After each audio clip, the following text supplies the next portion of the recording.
Well, I won't comment on the three companies that you've named, but in general terms, unless you find the prices of a great company really offensive, if you feel you've identified it, and by definition, a great company is one that's going to remain great for 30 years. If it's going to be a great company for 3 years, it ain't a great company. I mean, so you really want to go along with the idea of something that if you were going to take a trip for 20 years, you wouldn't feel bad leaving the money in with no orders with your broker and no power of attorney or anything, and you just go on the trip and you come back and it's going to be a terribly strong company. I think it's better just to own them. I mean, we could attempt to buy and sell some of the things that we own that we think are fine businesses, but they're too hard to find.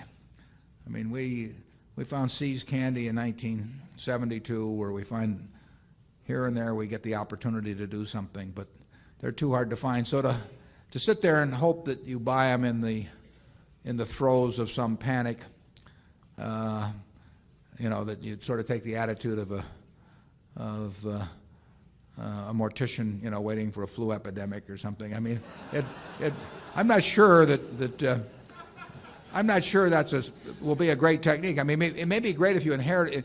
Paul Getty inherited the money at the bottom in '32. I mean, he didn't inherit it exactly. He talked his mother out of it, but it's true actually. Close enough. Yeah, close enough, right? But he benefited enormously by having access to a lot of cash in the early '30s that he didn't have access to in the late '20s, and so you get some accidents like that.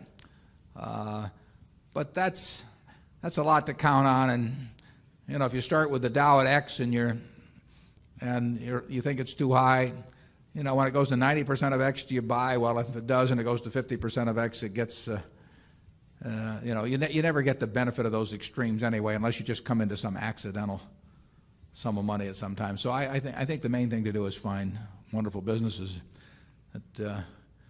Is Phil Carret here? We got the world. Yeah, there's the hero of investing. Phil, would you stand up?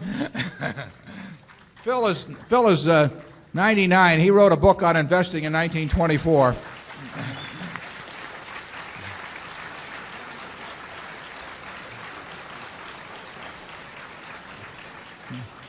Phil has done awfully well by finding businesses he likes and sticking with them and not worrying too much about what they do day to day. There's going to be I think there's going to be an article in the Wall Street Journal about Phil on May 28th, and I advise you all to read it. You'll probably learn a lot more with him by coming to this meeting. But it's that approach of buying businesses. I mean, let's just say there was no stock market, and the owner of the best business in whatever your hometown is came to you and said, "Look, my brother just died, and he owned 20% of the business, and I want somebody to go in with me to buy that 20%, and the price looks a little high maybe, but this is what I think I can get for it. Do you want to buy in?" I think if you like the business and you like the person who's coming to you and the price sounds reasonable and you really know the business, I think probably the thing to do is to take it and don't worry about how it's quoted. And it won't be quoted tomorrow or next week or next month. I think people's investment would be more intelligent if stocks were quoted about once a year, but it isn't going to happen that way. So, and if you happen to come into some added money at some time when something dramatic has happened, I mean, we did well back in 1964 because American Express ran into a crook. We did well in 1976 because Geico's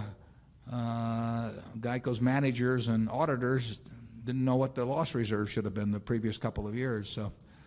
So we've had our share of flu epidemics, but you don't want to spend your life waiting around for them.